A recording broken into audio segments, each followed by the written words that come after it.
Welcome to the Tech Egg. Don't get scrambled. Enjoy the video. In this video, I will explain how to make Centrum Recharge. Start by powering off the unit and removing the battery to prevent short circuits.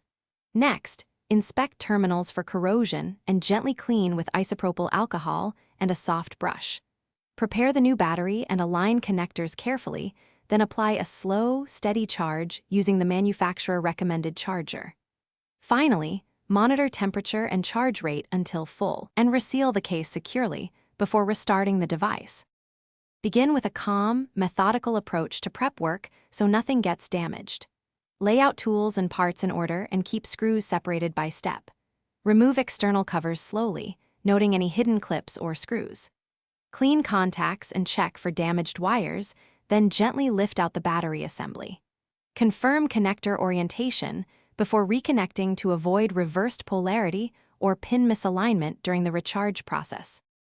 Charge the battery at the advised rate and avoid high current quick charges unless specified. Keep an eye on temperature, and if the pack feels hot, stop and let it cool before continuing. After reaching full charge, run diagnostics like screen, sensors, and connectivity checks to ensure everything operates normally. If any issues appear, recheck connections and repeat cleaning steps before attempting another recharge cycle to prevent repeated faults. Thanks for watching. Consider subscribing if I helped unscramble your problems.